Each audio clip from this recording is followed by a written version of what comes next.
Hello and welcome to a brand new Arseblog Arsecast right here on arseblog.com. How are you? Hope you're well.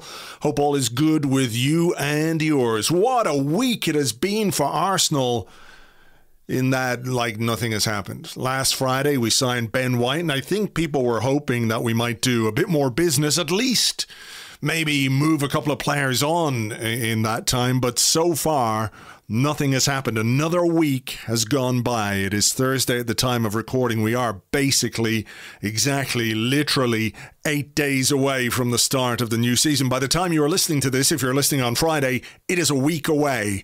Friday the 13th, we open our Premier League account against Brentford. So I guess people were hoping that things would happen this week. We know the market is difficult, etc., etc. Nevertheless, it is beginning to get a little bit, what's the word I'm going to use here? It is, or we are perhaps getting a bit antsy, a bit worried, a bit anxious, a bit perturbed. The window is open until August 31st, of course, so there is time to do things.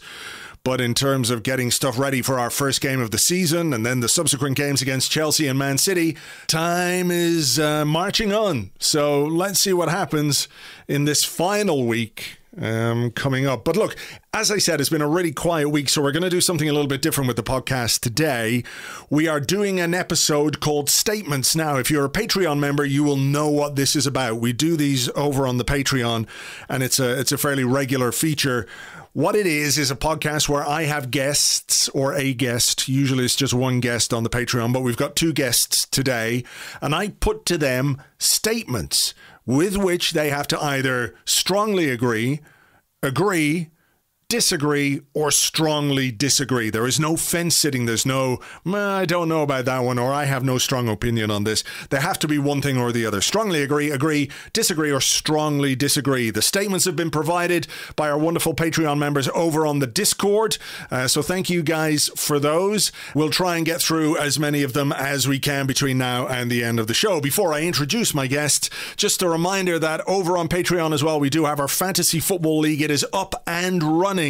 It's renewed from last season. So if you were in the league last season, you should be automatically in this one. Now, just to make something clear, in order to win one of the prizes, you have to be an active member on Patreon. That is the only fair way of doing it. So if you were a member and your membership cancelled or for whatever reason, which is fine, or it lapsed, and you find yourself in the league, by all means play. But in order to win one of the prizes, you do have to be one of our active Patreon members. The prizes are, every prize gets an Arsenal shirt. So at the end of the season, we'll probably have a new away shirt or a new home shirt coming out. So we will give every prize winner one of those, as well as first place cash prize of €400, second place cash prize of €200, third place cash prize of €150, and fourth place, as well as getting an Arsenal shirt, you get a trophy. Because, well, fourth place and all that. So if you want to get involved, if you're not already a member on Patreon,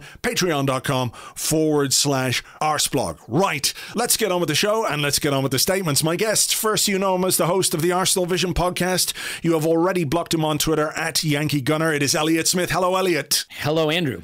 And we have from our Patreon preview podcasts and much more, Lewis Ambrose. Hello, Lewis.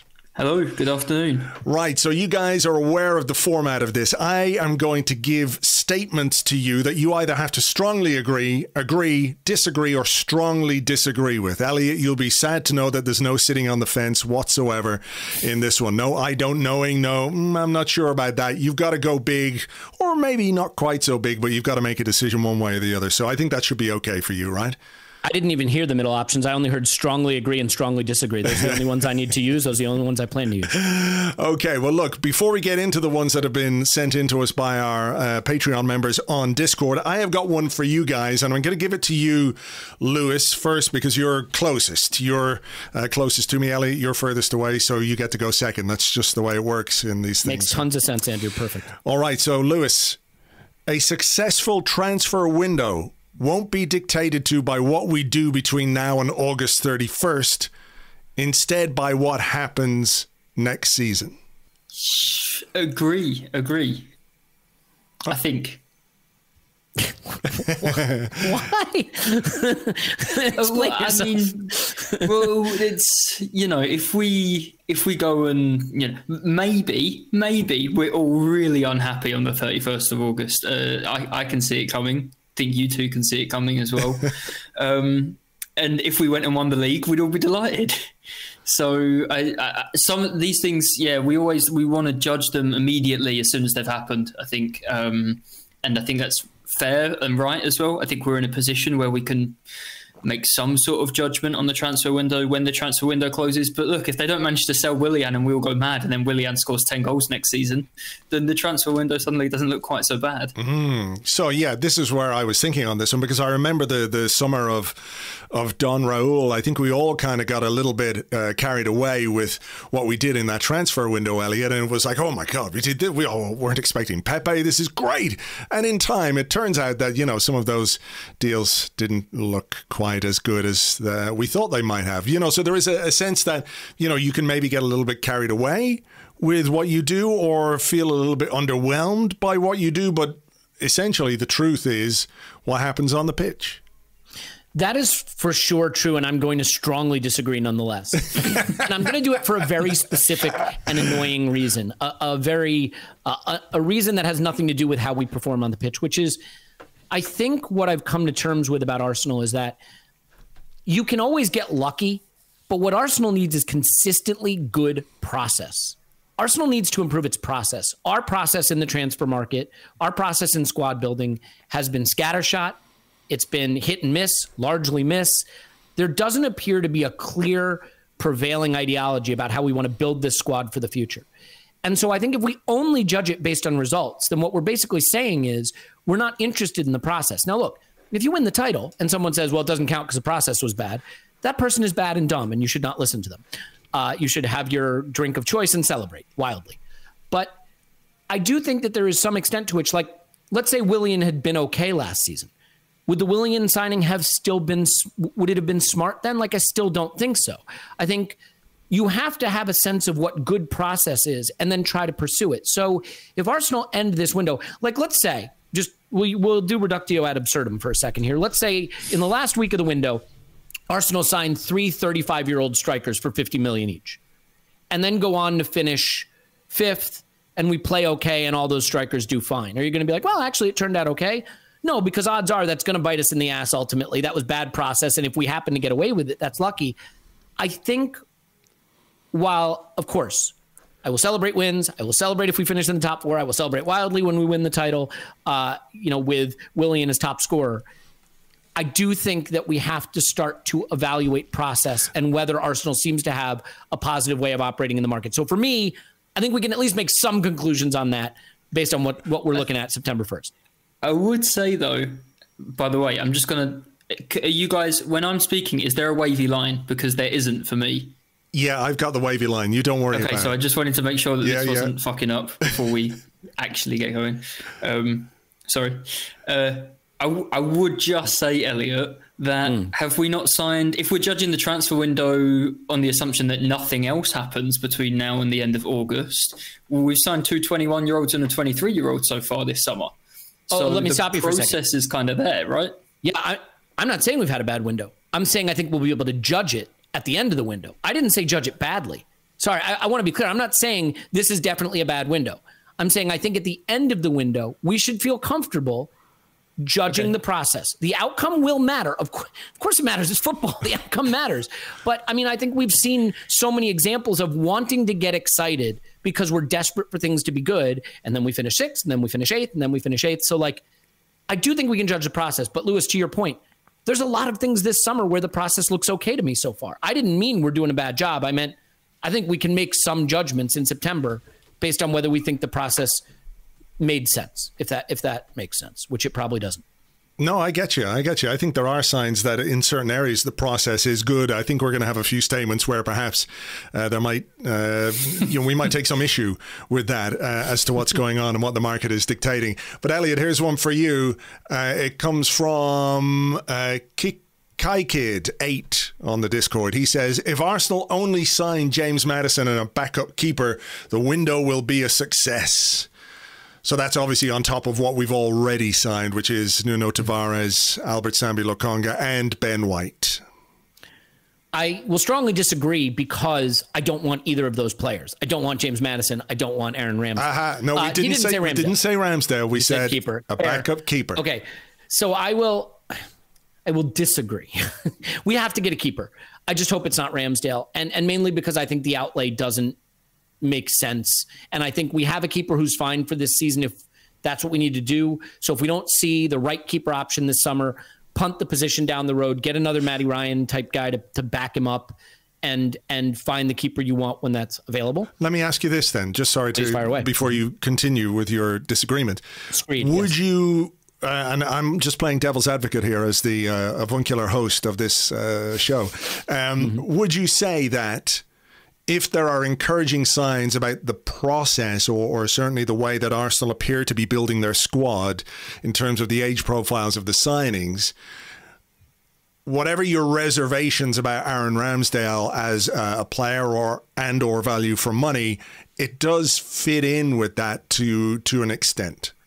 Sure. I mean, I think we're trying to get younger. We're trying to get a bit more homegrown. I definitely see that. I like that. I think that there's some good stuff there. We will have re-signed an aging central midfielder that may come up later in this episode, so I won't steal your thunder if that's planned. But sure, I think that the James Maddison thing for me is it's got a whiff of the Pepe situation in the sense that like Nicola Pepe was an excellent player who we overpaid for, and that is sort of where I feel like with James Maddison. I mean, you probably expect James Maddison to be a 4 or 5 goal, 6 or 7 assist guy, and for 60 million. At 25, turning 25 years old, I would look at that and say, I think there's better value other places. So to me, that feels like a statement signing, a name signing. We're going in the Premier League. And like that can work. This is the hard part with these conversations, Andrew, and I've said this before. Would I be excited if James Maddison joined Arsenal? I would. Like I can hold 2 contradictory ideas in my head. I can believe that it's probably not the right signing for us at that money, and enjoy the hell out of watching him play. I enjoy watching Nicola Pepe play. There's no way we should have spent 72 million pounds on him, right? So you can hold those contradictory ideas in your head. I've always been more of the, why not go with the value on the continent and someone like Hasim Aouar for 20 million euros and see how that pans out. But yes, if we get James Maddison, I will enjoy it. But I think I will regard that as having been a bit of an extravagance for the kind of player we'd be getting, in some injury issues, some off the pitch issues. I mean, for Mr. Non-negotiables, I do wonder if that could be an issue as well.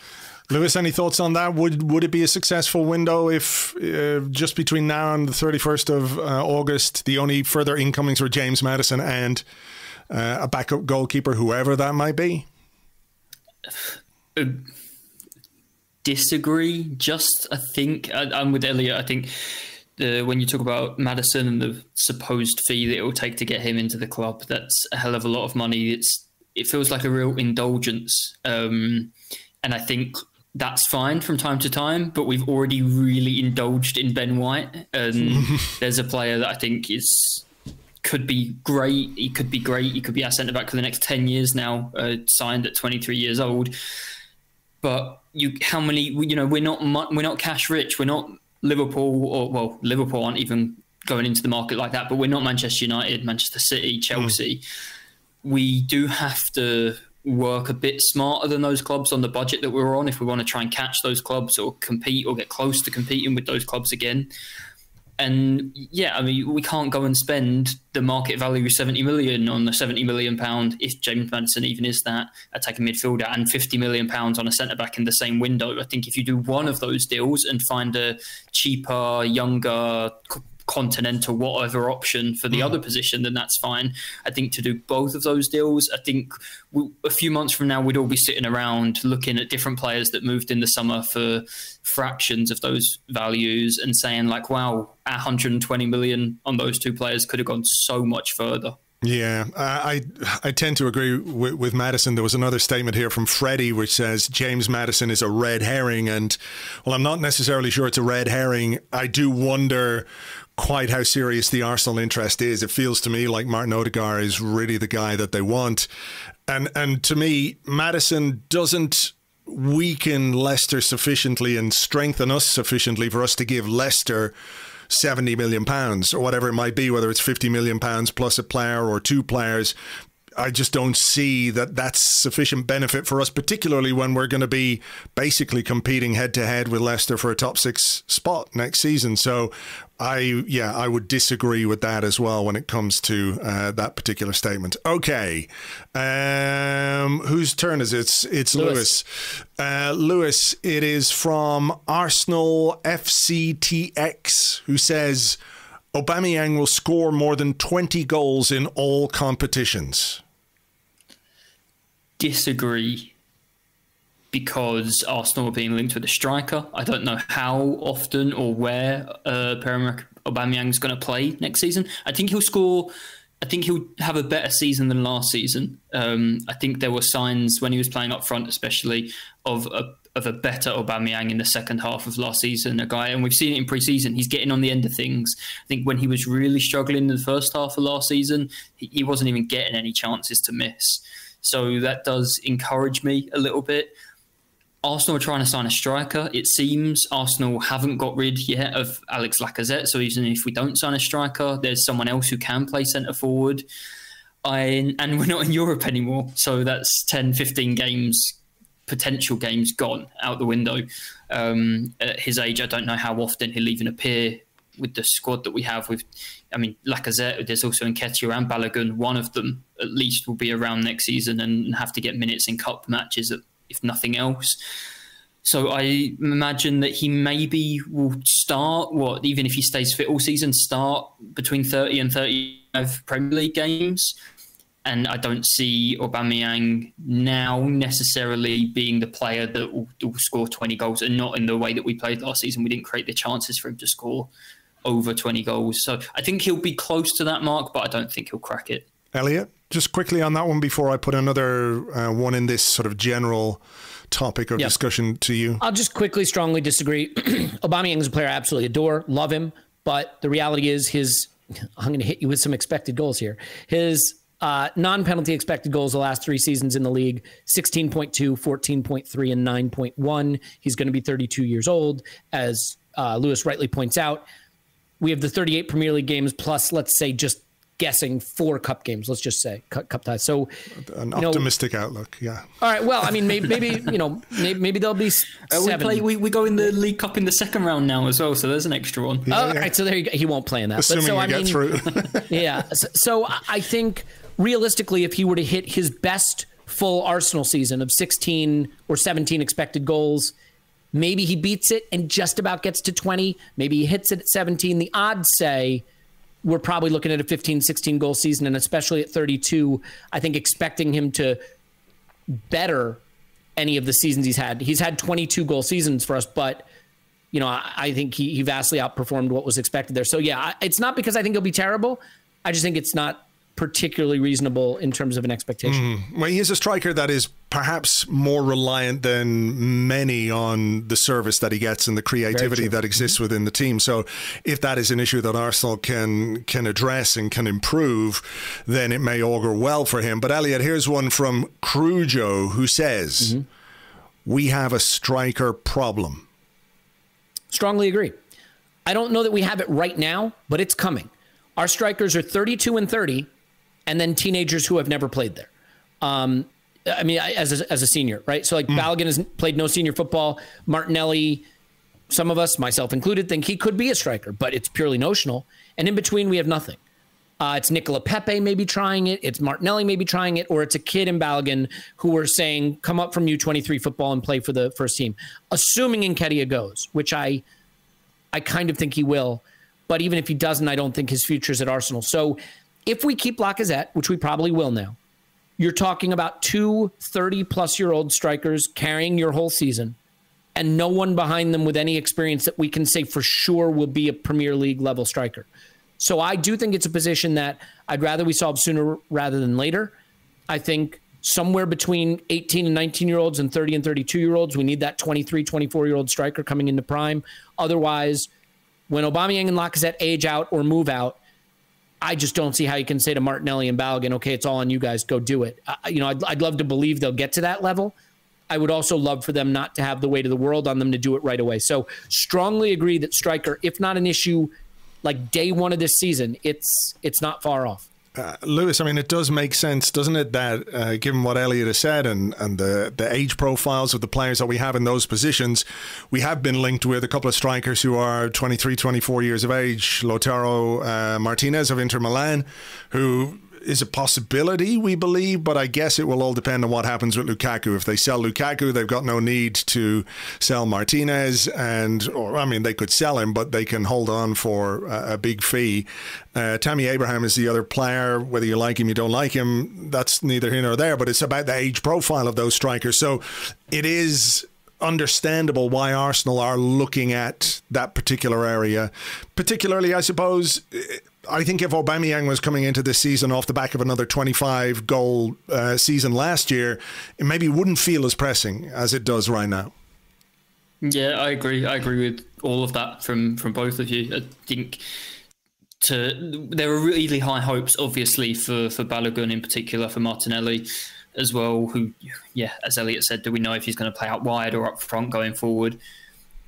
Aubameyang and Lacazette, both in 2 years, both of them won't be at the club anymore. In a year, I mean, who knows? Because apparently we're just giving out contract extensions. But presumably, Alex Lacazette won't be at the club in a year. Aubameyang in 2 years. So a striker who does bridge that gap is, I would say, a necessity. If not this summer, then it will be the number one priority 12 months from now if we don't get it done this summer.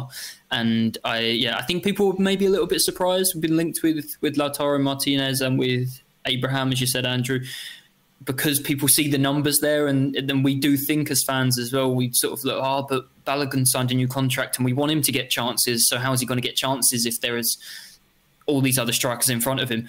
But yeah, we've got a guy who's never kicked a ball in the Premier League, who we want to give chances to. That's great, but we need Aubameyang and we need someone to be able to replace Aubameyang, and we can't go into, certainly not into next season in 12 months, with what we know now, thinking that Balogun's just going to be the guy that replaces Aubameyang. That would be completely insane. So yeah, I think a striker, this summer I would really like us to sign a striker.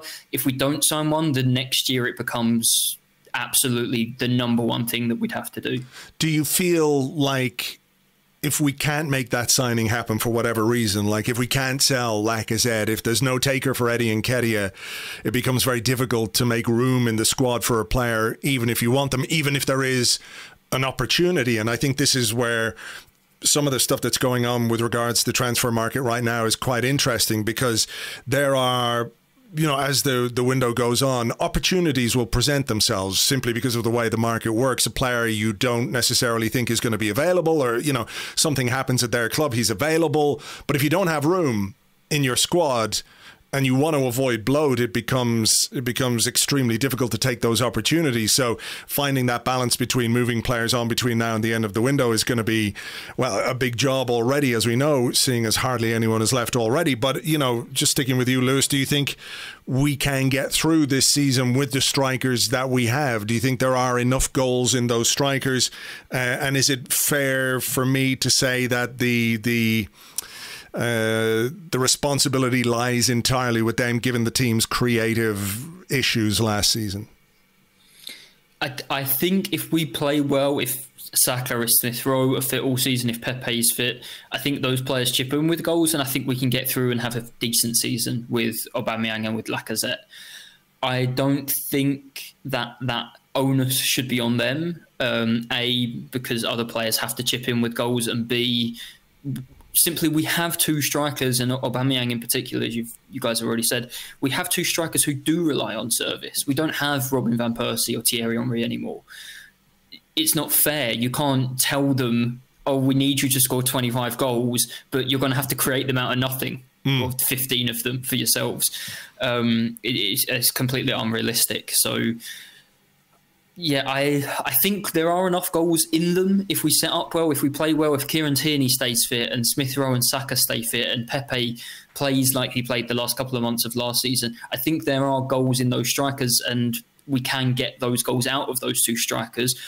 But I don't think it's an accident at all that we're looking at or being linked with Abraham and Martinez, who are two strikers who I think maybe a little bit more likely to create something out of nothing, Martinez in particular, and players who are going to join up and with the rest of the team and link play and maybe eke those extra couple of goals out of Smith Rowe that Aubameyang won't eke out of him, and out of Saka and out of Pepe as well. Elliot, here's one from Greenkeeper JHB, who says, our midfield players will score 15 plus goals this season.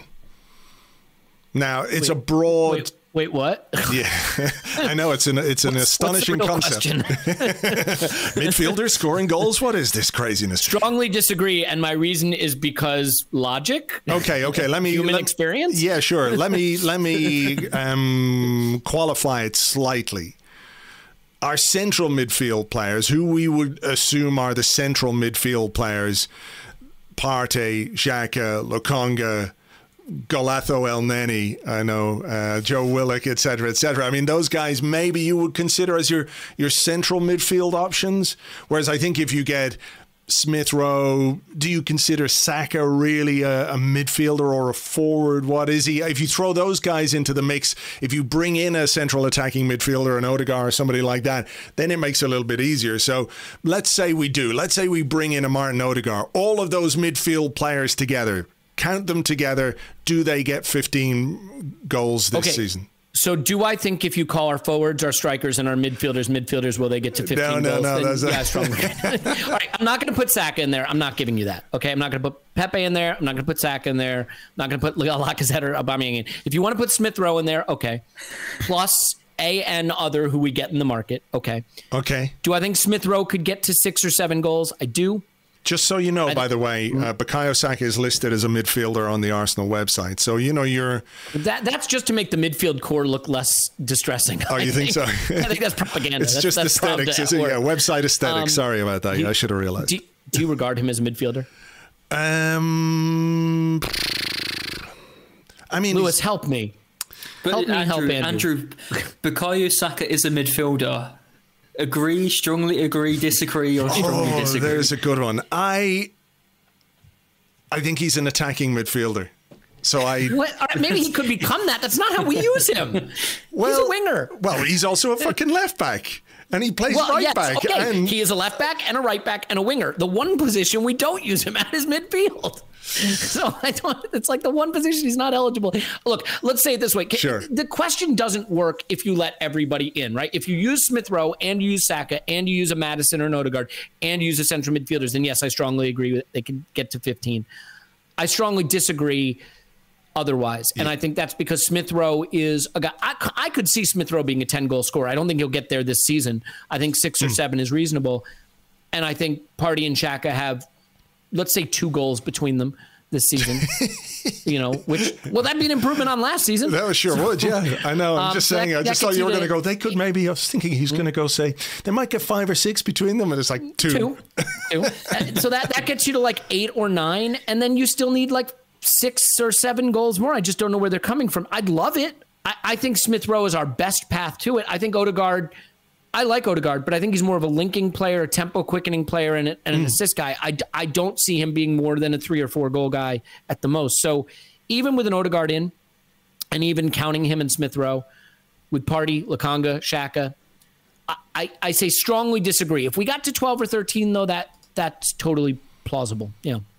Okay, Lewis, any thoughts on that? Because I have to say, I think goals from midfield are a very, very big issue for us. As much as we like to talk about creating things for our strikers, and that's clearly something that we've got to do, the fact that we don't have anything behind those players, behind the Pepe, Saka, Aubameyang, Lacazette, etc., the ones who can, if you were to put down the players who could potentially score consistently for you, they would be the players, because they have some track record of doing it. Saka has a number of goals, Pepe, as we know, and the 2 strikers. But behind that, there's just no volume in terms of goals. So your thoughts on that? And would it make you think twice about a deal for Joe Willock if that were on the table?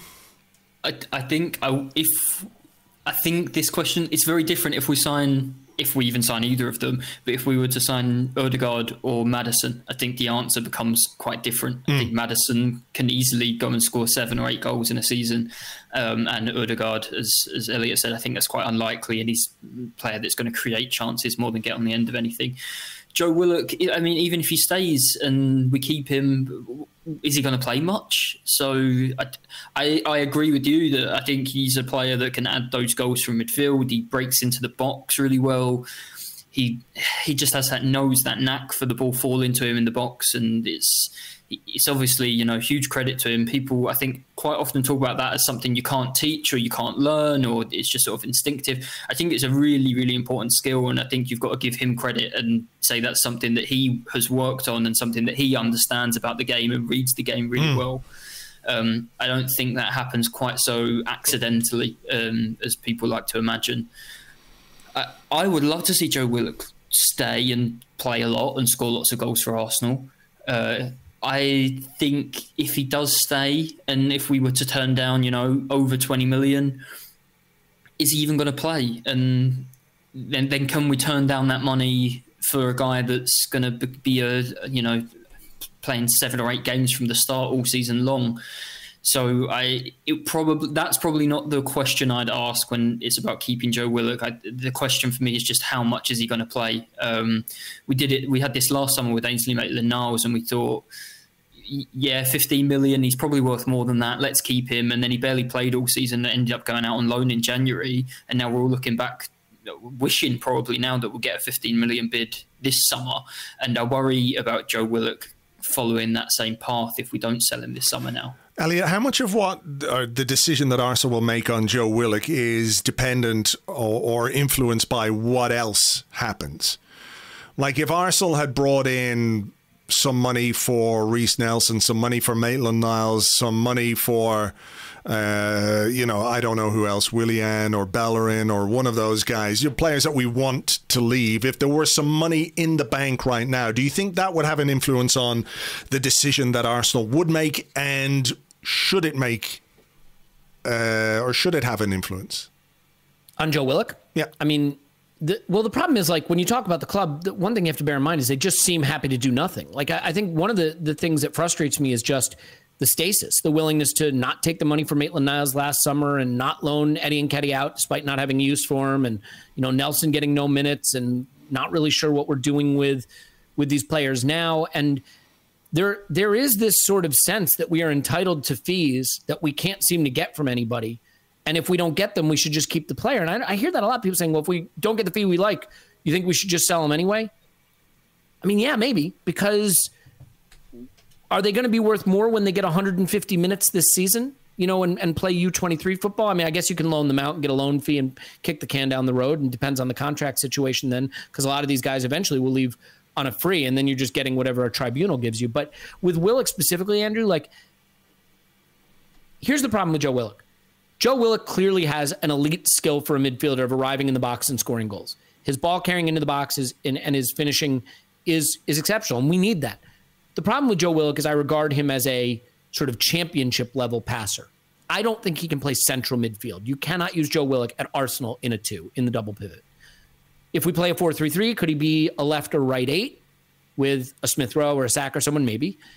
Could we find a way to use him, you know, like a Dele Alli is used? I hate to invoke that name, but, you know, someone who's maybe not as technical on the ball but can get in the box and do a lot of things from there? Maybe.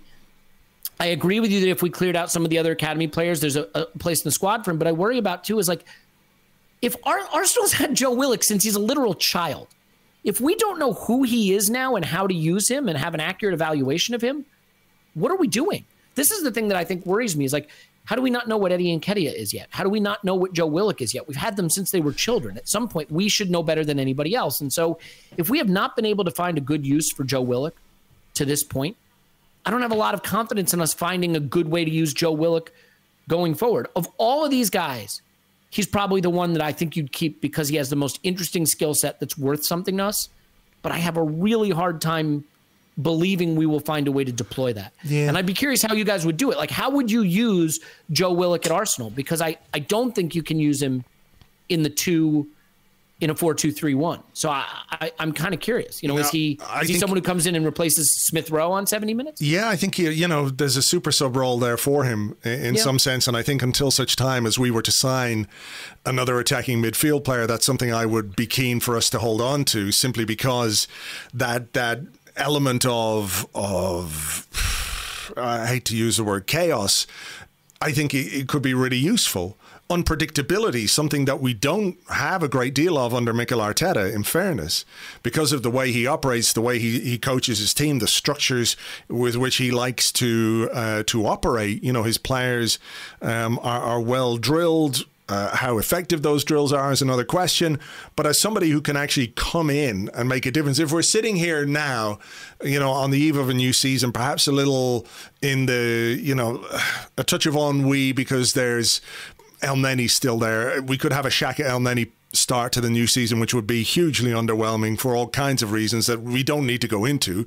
But if we're looking for just something that might give us something a bit different with what we've already got, it's Joe Willock. He is the only one who can do that. Now, the question is, does he want to play that role? Does he want to be a super sub? I think you're maybe a little harsh on his passing, Elliot. I don't think he's quite as bad as you make out. But I do agree that like in a 4-2-3-1, he's not that guy. But I think in a 4-3-3, he could certainly play one of those roles. Lewis, can I just say two things super quick? Yeah. I mean, one is I think the thing that's hard is we've seen Joe Willock play a fair amount at Arsenal, right? So we do have, it's not just like he was at Newcastle all this time and banging in the goals and he was amazing. And we saw him at Arsenal. The other thing that I think we should emphasize about what he did at Newcastle, he scored 8 goals on 15 shots. He scored like more than one of every 2 shots he took. It was an incredible hot run. And so his value right now is very high. I mean, I'm hearing £22 million is a possible fee. If we do keep him and we can't find a great role for him and he plays 400 minutes and he scores 1 goal, and we get to next summer, I think we're going to look back and say just another case of not being decisive when the opportunity was there. So the only reason I'd want him to stay is if we have a really clear plan for how to use him. And I'm just a bit skeptical of that. That's all. Yeah, no, I don't disagree with that part because, we did sign a 31-year-old striker on 350 grand a week without any, obvious plan to make him the main man. So, Lewis, just any final thoughts on Joe Willock in that sense? I just see him as the big potential victim of the bloat in the squad and the inability to shift other players. I think if you've got I wrote something at the end of last season, the beginning of the summer, about the size of squads of teams that have played without European football and how many players regularly play for them. And you're looking at sort of 13, 14, 15 players playing significant football in an entire Premier League season if you don't play without any Europe. And Joe Willock could be that 15th player, I think. But when you've got Nelson and El Neni and Nketiah sitting around and you've not got rid of any of them and you're struggling to get rid of any of them, then it becomes a real problem. And Willian, you can throw him in there as well, obviously. Lacazette and Aubameyang, when you've got both of them and not just one of them. There's so much bloat in this squad, and I think it really damages the hopes of Willock getting any sort of significant minutes and the hopes of him having any sort of impact on our season. I'm with you completely, Andrew, as well. I think he's this quality that he has of finding chances in a team that doesn't create enough chances or score enough or get on the end of enough. Coming on as a sub, he could be worth 5-6 goals a season. Could be worth, 8 points in a Premier League season coming off the bench and nicking equalisers or winners. Now, he did it for Newcastle. We talk about those goals at Newcastle. He didn't start all those games. He came on, I think, really late at Anfield and scored. He did it the other day against Chelsea. I mean, he came on and literally one shot, one goal, So yeah, but the problem is we're paying a lot of players a lot of money, and as a manager, I think as well, it becomes difficult to justify your decision to your superiors and also to the other players, the big name players. When you turn around and we're paying Willian and Lacazette all this money and we need a goal to win a game, or to equalise late on at Old Trafford, and he turns around and ignores Lacazette to bring on the kid who earns a pittance. And I think, then you're on the verge of a few results go against you, and then you've got a significant earner and a player that's well respected and been around, who's miserable, and that's obviously bad for any dressing room. That's the problem, I think, that we have. The squad is just too big, and I see Joe Willock as probably the biggest victim of it. I think you could be right. Can I just add? Yeah. I think Lewis said something super, super intelligent that I want to highlight because I wish I'd said it. I think it's dead on. I think Joe Willock could be the victim of the squad bloat, because I think if we'd done a better job selling in the past and moved on some of the academy players who weren't going to make it, and we felt like we had a space in the squad and we weren't in a pressing need to collect funds for players, we could look at Joe Willock and say, we draw the line here. Ordinarily, we might sell this guy, but we have room in the squad. We have minutes to offer. We have sold players to bring in revenue where we needed. Joe Willock is interesting enough. We're going to keep him. I think he is the one academy guy we have right now who could actually bring in funds. We do have a bloated squad. We do need to sell players to raise funds. So, I think Lewis's point is spot on. If we had done our business the right way previously, Willock would feel like a lot easier player to find a space for and hold on to. And put it this way, if we could get 25 million or 22 million or whatever for Nelson and Nketiah this summer and keep Willock, I think most people will probably choose to sell those two and keep Willock. Yes. But we're in a position where we're not going to get... It's the same as last summer's discussion about Martinez and Leno, I think, now, where most people would have preferred to keep Emi Martinez, but the money wasn't there if Bernd Leno was the one that we were going to sell. Feels just typically Arsenal that the one player who might be useful is the one we're probably going to have to sell because he's the only one that anyone wants. You know what's funny, though, Andrew? This is the irony. If you said to me, what has Arsenal done wrong over the past several seasons? The irony is some of the worst decisions we made was not just taking we didn't sell Ramsey and we should have, and we didn't sell Alexis and we should have, and we didn't sell Ozil and we should have, and we didn't sell Lacazette and we should have. Welbeck. Welbeck. Right? And I mean, so don't get me wrong. When you sell, you can get burned. But when you sell and you collect money, if your process is good and you reinvest it well, you don't have to worry as much. Yeah, I hate seeing academy players leave, but like Iwobi, people tore their hair out about the Iwobi sale, and that was an absolute windfall for us. We hit the lottery with that, and I just think, this is my mantra. If you are waiting to sell players until it is absolutely abundantly obvious it's the right thing to do, then it's too late. Because everybody else knows that too, and there's no bid for them, right? If the only time you ever sell is when it couldn't be more obviously the right call, that's not how the market works. It's true. I mean, sometimes you take risks with buys, and sometimes you take risks with sales, and that's just life. Same with Oxlade-Chamberlain as well, to an extent. A deal that at the time maybe people were a little bit divided on. I mean, not after his performance that day at Anfield, but in general, people were a bit like, oh, well, if Liverpool want him, why are we selling? Turns out that was a very, very good sale from an Arsenal perspective. Here is one for you specifically, Elliot, because I know this is going to be one that you have a strong opinion about one way or the other. Comes from Chris, and Chris says, holding out for a better fee from Roma for Xhaka was as much about no longer being pushovers as pure economics. Strongly, well, this is the problem, right? Maybe I strongly agree. I don't know what we were doing. I don't think it was right. I don't care about us being pushovers. I care about us being good at football and building a good squad. This stuff about needing to be seen as this or seen as that. Do we look like pushovers? Because, do we want to be hey, we weren't pushovers. We didn't sell Alexis. We didn't sell Ramsey. We didn't sell, I want us to be pushovers. Take our players. They stink. We don't win with them. Give us money so we can buy better players who are good and we win. I want better players. I know that is revolutionary stuff, but let's get rid of the players that stink and finish 8th, and let's buy the players who are good and finish 1st. That is, you're not going to hear much sharper analysis than that today. Buy players that are good enough to win titles instead of keeping players that are good enough to finish 8th. So, now, let me say the real thing. The real thing is Granit Xhaka is a good player. He is. And I regard him as not good enough to take us where we want to go, but he is certainly not the biggest problem at Arsenal. I think we were ready to refresh. I think it was time to refresh. I think the idea, there's a few things here, Andrew, just a few simple things. If you like him and you feel like he needs to stay and you don't have a fee you like for him, then you just keep him and let him play on the 2-year deal he's got remaining. Seems fair enough. He's certainly not going to get a bigger fee next summer at 30 with bigger wages than he would have gotten this summer at 29 with smaller wages. So I don't see the logic there. But like, also kick the can down the road just a little. This window is lubricating, right? It's starting to move. It's had its prune juice. It's all moving again. And like Grealish has moved and Ings has moved. And, you know, we're seeing the movement.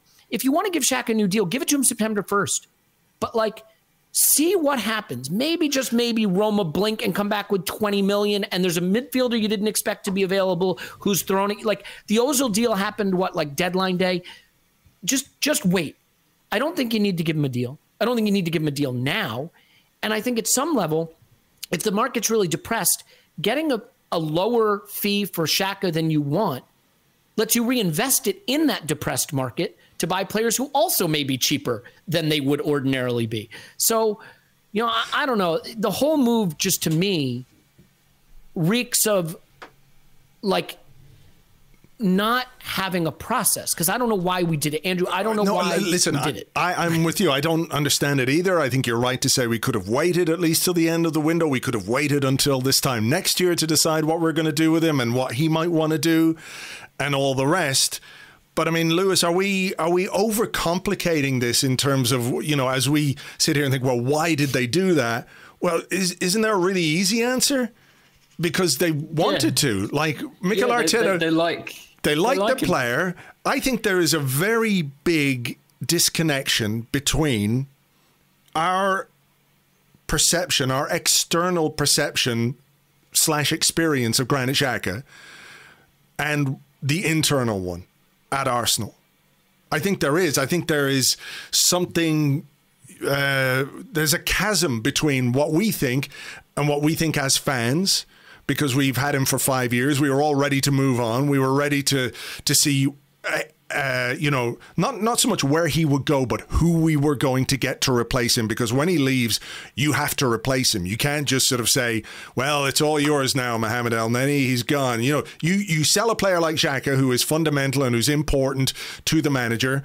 You have to replace him. So part of all that was going on this summer was, you know, we're excited about what are they going to do. Locatelli sounds exciting. Ruben Neves maybe not as exciting, but what profile of the player are they going to bring in, and what's that going to tell us about what way we're going to play? But the reality is that I think internally, both by Mikel Arteta, by the coaching staff, by the people at the club, by his teammates in the dressing room, like they all really like him. And this decision has been made on that basis, and not because of any external sort of pressure or anything else that's been going on from us as fans. No, and I think why the contract is so confusing, I think, is that Arsenal were clearly, while they like him, were clearly happy to move on from him this summer. And I think people see the contract as Arsenal committing to not moving on for 3 years or so now with Granit and Granit Xhaka. I personally don't see the contract as that. I see the contract maybe as that Granit Xhaka will be an Arsenal player for 3 years, not that he'll be starting every Arsenal game 3 years from now. I think those are two different things. I think you're right, definitely, that they clearly view him very differently to how he's generally viewed outside. I think I think that he gets quite a rough time outside. I completely understand the frustration with Granit Xhaka. There are a lot of mistakes. I also think that Arsenal have been rubbish for a few seasons now, and actually much less rubbish generally when he's playing. Sad as that is to admit. Clearly, Mikel Arteta is a fan. And to me, the willingness, or the obvious willingness to move on from him this summer was encouraging. I think there's probably been frustration at Arsenal with the lack of movement in the window. Again, that's why it's so weird that they're doing this contract now and not waiting to see what happens over the next few weeks and then maybe give him a contract when the season begins. I do think clearly there was an openness to a life beyond Granit Xhaka, and simply they've not received the bid that would have allowed them to sign a player better than Granit Xhaka, because ultimately there is absolutely, no matter how bored we are, and this is a great point that I thought Tim made on the Arsenal Vision podcast with you, Elliot, as fans, we get bored, and I think that, you know, there's the signings are always the new shiny thing, and that's fine, and we're fans. And when you see the same player make the same mistake over and over again, you're going to get fed up with it. But inside the club, they can't be making decisions based on if they're fed up with those mistakes, if they're bored of someone making the same mistake. If they can't sign someone better than Granit Xhaka this summer, then it's not the wrong decision to keep Granit Xhaka this summer. I think the contract's a different discussion. That's a different, yes, exactly. Yeah, thank you. The contract is where I'm confused. But to me, the fact that they were open to selling him and they received an offer that wasn't the offer that they were hoping for, they expected, the price that they'd set, I'm okay with him staying and playing for Arsenal this season. My confusion begins, with the new contract. Because I just want to say, like, Lewis, I'm glad you said that, because, like, sometimes I think this conversation, two different topics are actually getting discussed across each other. This is not about whether Granit Xhaka is good and we should have kept him. I think Granit Xhaka is good, and I think Granit Xhaka maybe should have been kept. I'm not saying that's what I would have preferred, but you can absolutely explain to me why that was sensible. That is a different conversation from whether he should have had this new contract.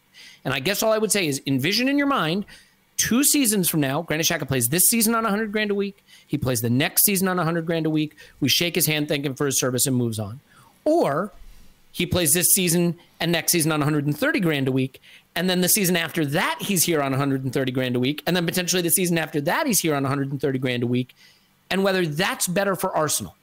I can't see a scenario where those extra seasons on that extra money helps Arsenal be a better team trying to get top 6, top 4, top 2, top 1, because that's where we're trying to go.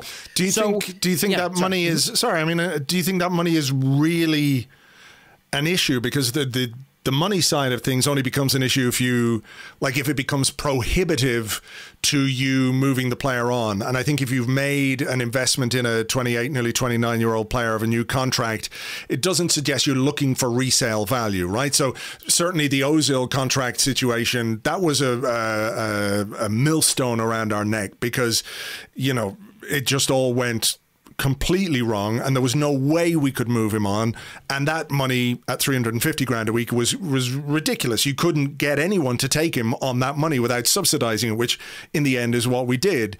I don't know that like $130,000 a week for Granit Xhaka 3 years from now has significant financial implications for the club, even if you could make the case that his usefulness as a player at that point will probably be diminishing. Again, though, you could be looking at a player whose role at that point is to not necessarily mentor some of the younger players coming through, but to sort of be there for the likes of Lokonga, Miguel Aziz, perhaps, to sort of bridge the gap between now and them, if that makes sense. It's hard, right? Because every single individual error can be explained as not that bad. But when you aggregate them, it is. So I guess what I would say, Andrew, is, look, I don't know Arsenal's finances. Maybe we have this weird unlimited budget where how much wages we pay to players doesn't matter and Stan doesn't care and he'll just keep paying wages, forever. Here's what I would say to you. What if Aubameyang's $300,000 a week came off our wages next season? And Xhaka's $130,000 a week came off next season. And Willian's $100,000 a week came off next season. More than $100,000 That's a week. All right. Well, give me a number just for my calculation. Well, we're closer to double that. Okay. So 200 for Willian, 100 for Xhaka, 120 for Kolasinac, 300 for Aubameyang. What I would ask you, Andrew, is would having £600,000 of spare extra wages to hand out change what Arsenal could do to build their squad? But haven't we done that already? Like numerous times, like when Ozil left, when Alexis left, when Petr Cech left. Well, that's the problem. We've then hamstrung ourselves with other bad deals. I get you. I know. I'm not.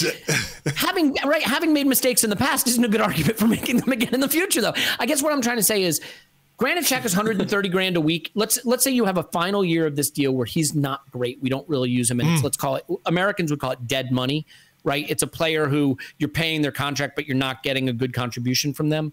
You want to avoid having dead money in your wage bill because it's places you can't spend it somewhere else. If you want to say to me, no, we'd still spend it somewhere else, it doesn't stop us at all. I might agree, but what I would say is when you total up all of those decisions, the extra contract for Oba and the contract for Willian, the extra year for Xhaka, and you total them up, At some point, you have to draw a line in the sand and stop doing them. And the argument that, well, that one doesn't hurt. I heard people say, well, Willian might have been a bad deal, but that one deal doesn't hurt us. Or Aubameyang re-signing might have been a mistake, but that one deal doesn't hurt us. But like, if you keep saying that one deal doesn't hurt you, it's not just one deal. So you're probably absolutely right, but you got to stop doing them at some point, don't you? Yeah. I guess I'm just playing devil's advocate for the point of discussion. So it doesn't kill us. It just doesn't feel smart. It didn't feel necessary. I think we're all on board with that. I think we're all strongly agree on the contract situation. So that's fine. Whose turn is it? I forgot whose turn is it. Who did I asked you? It's probably not my turn. Just fire away. Okay. This one comes from Cluck the Rotisserie Chicken for you, Lewis, because I think I asked you this one about Xhaka, Elliot. So it is Lewis's turn. He says we should prioritize signing a central midfielder over a central attacking midfielder. Strongly disagree personally. I think that we need an attacking midfielder. I would like to see more creativity in this team. I would like to see more chances created. I would like to see more players who take a player on and beat a man. And I think that that's what really elevates Arsenal to the next level. We're now pretty certain, and we're working on that assumption, but we just discussed it at length, that he's going to get a new contract, that Granit Xhaka is going to stay. I don't really see the space for an extra midfielder that then gives Xhaka a pay rise and then pushes him down to second choice.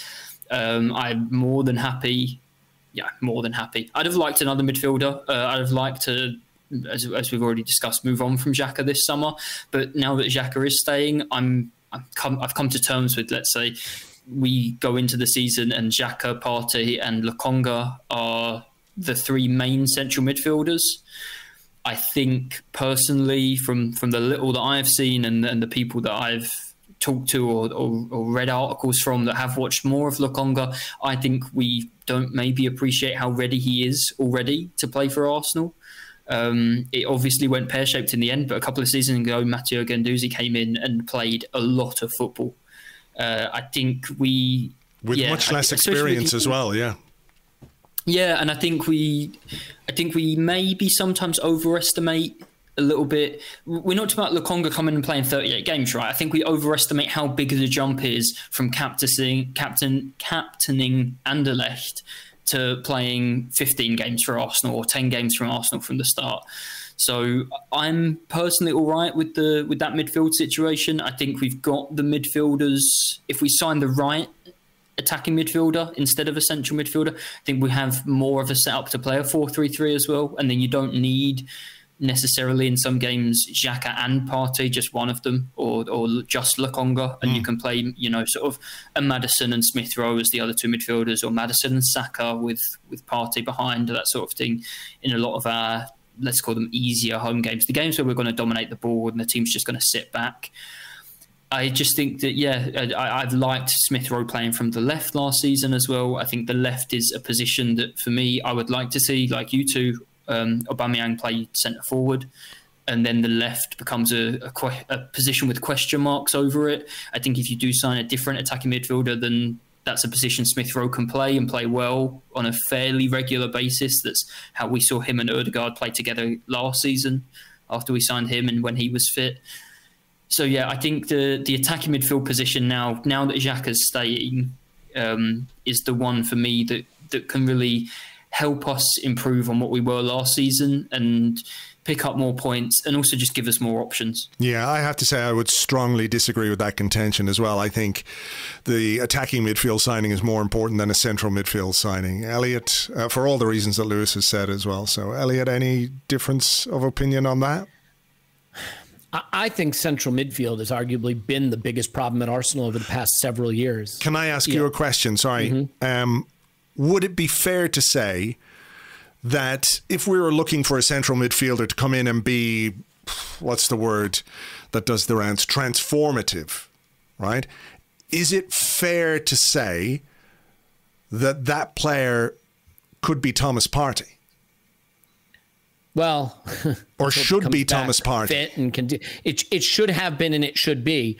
But I think if you put another player of that caliber next to him, I really think as Arsenal fans, for whatever reason, we have dramatically undervalued the importance of central midfield for a long time. Do you think Arsenal fans have undervalued the importance of central midfield, or do you think the people doing the recruitment haven't recruited to the tastes of... I mean, I think everybody has spoken about central midfield for as long as I can remember fucking doing this podcast and blog, you know?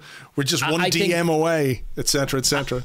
Yeah, okay, that maybe it's not the fans, maybe it's the club that have dramatically undervalued the importance of central midfield. But, like, if you look at the last time we were even any good, Santi Cazorla was in there. You know, obviously the days of Cesc Fabregas are long gone, but the difference that made. And I really believe if you look at Saka, Smith Rowe, Martinelli, Pepe, Aubameyang, Lacazette, and you call that a front four of some variety, and you say that's your group for the front four, and Willian, of course. Let's not forget Willian. Please don't forget Willian. Then, and maybe there's a Joe Willock in there as an aide or a sub. That group, to me, can do the job we need it to do. If you say to me, a now injured for who knows how long and hopefully comes back good Party, Granit Xhaka, Mohamed El-Neni, and Lakanga, that feels not good enough to me. And I would sort of say that Xhaka and Party fit together for a whole season. Maybe that's good enough to get us top 6. I don't think it's good enough to get us beyond that. I think Lakanga might get there someday. We shouldn't expect it now.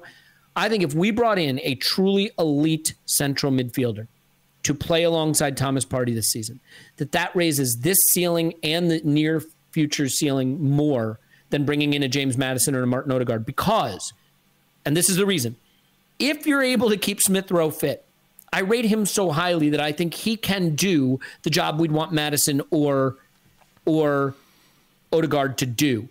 But I don't think Xhaka can do the job of the elite party partner. Sure, but Smith Rowe can't do it for every minute of every Premier League game. He just can't. No, he just has to. That's all. He just has to, yeah. My thing is that Maddison and Odegaard are just two guys we're being linked with, obviously.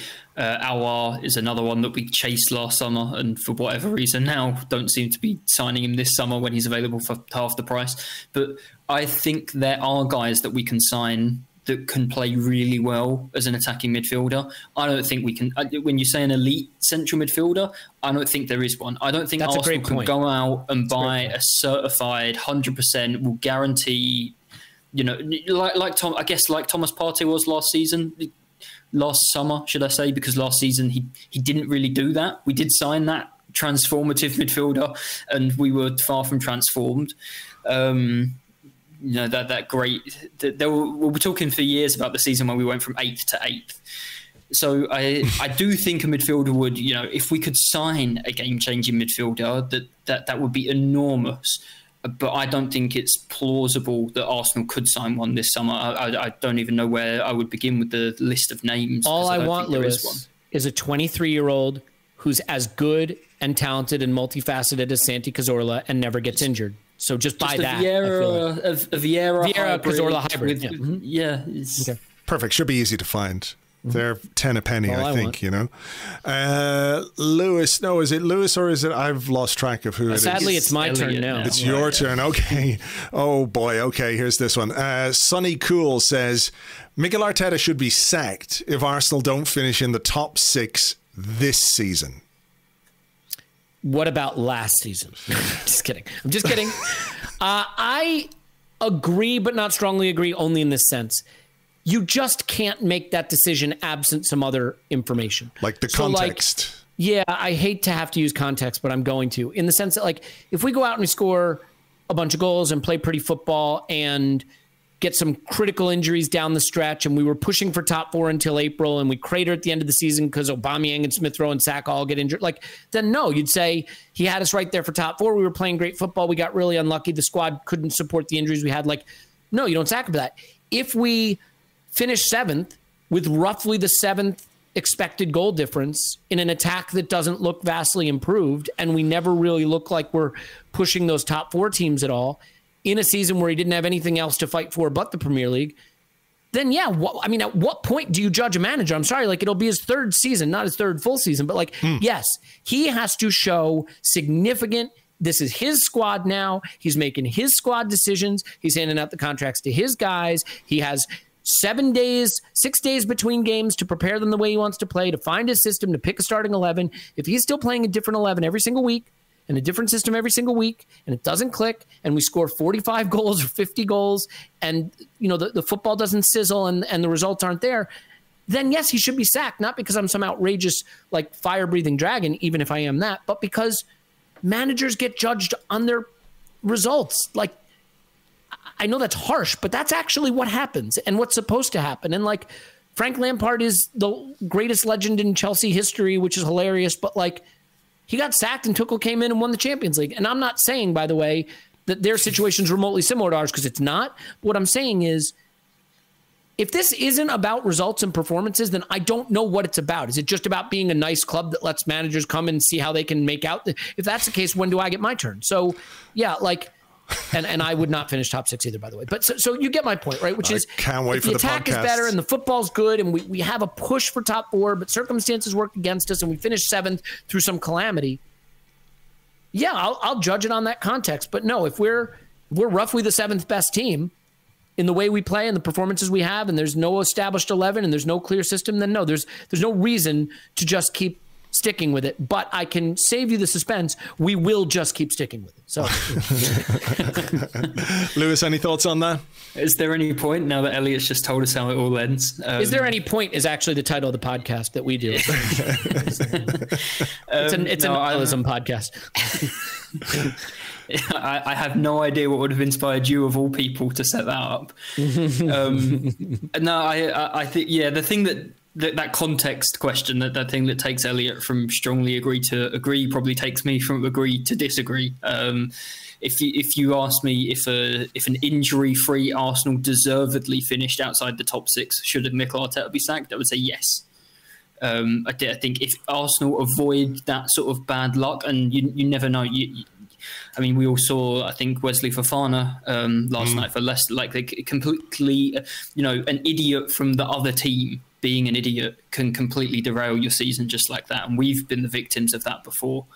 So you never know how these things go. And obviously, if Arsenal finish 6th with a dodgy red card on the last day and a penalty, and it ends up being on goal difference, it's not the same as finishing 7th or 6th. And if you deserve to be there, I'd always judge this decision or decisions like this on the performances and what you deserve to be getting, rather than the results. I think Chelsea are a great example when it comes to that, because I personally think Frank Lampard should have been sacked when they finished 4th the season before, and he wasn't. They finished 4th and lost the FA Cup final, and for me, it was clear that Chelsea weren't really that good, or as good as they should have been with the players they had. They didn't sack him. They waited a few extra months. They got really fucking lucky that they managed to go get the guy that had been sacked by PSG, and he's good enough to go and win the Champions League. They should have sacked Lampard the summer before and gone, who knows, for Pochettino or whoever was available. They obviously held on to Lampard, and just a few months later, it was clear it was the wrong decision. I think that Arsenal need to make the right decision at the right time as well. If we have the first half of the season that we had last season, then Mikel Arteta there's no way he should be the manager for the whole of the season. Yeah. And I thought it was quite strange personally last season to see people at the end of the season, like when we've been knocked out of the Europa League, saying he should be sacked. Because I just thought at the time, I can't remember if we spoke about this, Andrew, but I just remember at the time thinking, you don't sack a guy because he narrowly lost a semi-final. You sack a guy because you were 17th in the league a few months ago, and then you don't sack him a few months later when actually you're improving, and that's the way the trajectory is. So we were better in the second half of last season. The question now is how sustainable that was, and if we can keep it up and even build on it and improve on that. And if we can't, if we stagnate again or go backwards again, then absolutely, I don't think it'll be very long at all, if that's the case, until we're having discussions about how long he'll be in charge for. Yeah, I mean, I think it's too easy just to put like one marker on it. I think, we have to be getting back into Europe next season for obvious reasons, financial, for the prestige, for the stature of the club, for what it might mean, for even the benefits of the Europa League, for lifeblooding and bringing through some of your academy players and younger players and those kind of things. But without the context of how it happens, it's very difficult to say whether, whether it's the right decision or not. I mean, if we finish 8th again, I mean, it's game over. It should be game over. There's no two ways about it. You have to improve, particularly when you have, so far, this transfer window been backed financially to the tune of £75 million, and we haven't brought a single penny in, which isn't really his remit. That's on Edu and Richard Garlick and what have you to do those sales. But there's no question that he is being backed. Perhaps not quite. We haven't done quite as much business as yet. I saw a very interesting piece from Charles Watts today, who was talking about the transfer window, and the line in it, club sources are saying, please judge us at the end of the window, which might be desperately buying time or trying to stave off criticism. But it might just be that the market forces and some of the plans that they have in place are going to come into place at the end of the window, like the Odegaard thing. You push it out. I don't think Maddison is going to happen at all. I think they're going to go to the wire with Odegaard, and I think some of the players that we want to leave will go in the final weeks of the season because, they'll want to play. They don't want to sit. They don't want to do what Reece Nelson did all season and just sit around. So the context, as ever, is important. We've gone quite long, so I want to do two very quick ones before we go. Rositsky Lewis says, by this time next year, Kieran Tierney will be Arsenal captain. Disagree, because I don't think Pierre-Emerick Aubameyang will be gone, and I think it's always a bit awkward to take the captaincy away from somebody who's still at the club. I think Kieran Tierney will be the next Arsenal captain, but I think he'll have to wait 12 extra months for that. All right, yeah, I think it's impossible while Aubameyang is here. I mean, I've seen people say, like, why don't you just give Tierney the captaincy? Like, taking it away from Aubameyang would have no impact whatsoever, He just needs to rip his shirt off and tell the entire stadium to go fuck themselves. Apparently that's the way that you get out of that particular job. Don't get me started. I'm already in a deep enough hole at this point. Okay, final one from Alex Weisskopf, who says, we will see Arsene Wenger return to the Emirates this season, Elliot. In brackets, as a fan. Strongly disagree. I don't think so. Yeah. I don't think so either. I think it's sad, isn't it? It is a bit sad that situation has gone that way. I'd like to see it. And I think probably we're far enough into Arteta's tenure that it wouldn't be... Like, I understood it with the Emery thing, like, the cloud of the previous guy hanging over the new man, etc., etc. But, Arteta and Wenger have a good relationship. I think if the season is going relatively well, I wouldn't rule it out at some point. That's the only scenario. I mean, it would have to be going more than relatively well. I think it'd have to be going really well. Yeah. Lewis?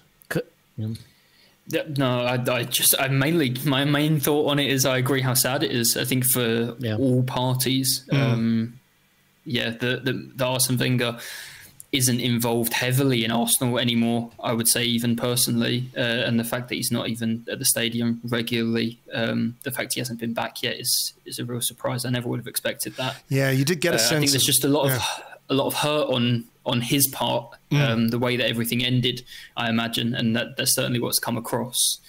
So I respect it, but I find it very sad. Yeah, well, look, maybe we'll see something happen in that sense. It would be good if the season was going well and Arsene was able to come back and watch a game from the director's box and throw paper airplanes. Oh, if you remember, he said the next time he'd be back, he'd be watching from the North Bank abusing the manager. So... Well, maybe if the season's not going well, that's when Arsene comes back with a big banner. Thank you for the memories, Mikael, but it's time to go. And it is indeed time to go on this particular podcast. Gentlemen, thank you very much indeed for doing this.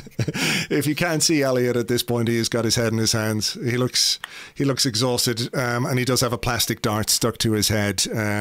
Elliot, thank you very much indeed. Great to talk to you as always. Yeah, I think so too. And Lewis, thank you very much. Cheers, thank you.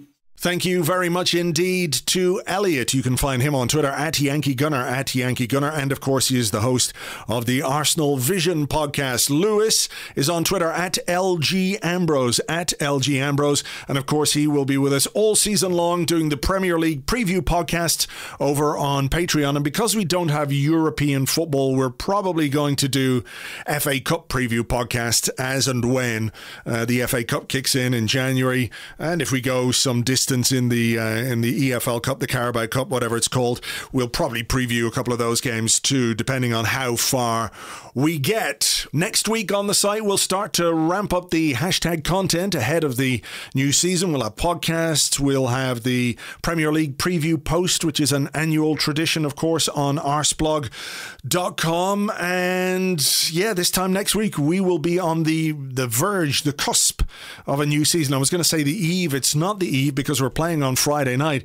It's kind of mad to think a whole summer has gone by, isn't it? It doesn't feel like any time has passed at all. And I know we've had the Euros and we've had some time off and we've had some weeks, but boy, oh boy, it's really flown by. And oh shit, here we go again. So join us all next week for that. Thank you as always for being here. It's really, really appreciated. Hope you enjoyed the show. James and I will be here on Monday with an Arsecast Extra, so join us for that. Until then, have yourselves a great weekend. Let's hope we can go into the new season off the back of a win against Spurs on Sunday, and we can get a good idea of how ready we are for this new season. Insert gulp sound effect here, I think. So look, let's see what happens on Sunday. We'll talk about it on Monday with James, of course. So until then, take it easy. Cheers. Bye-bye.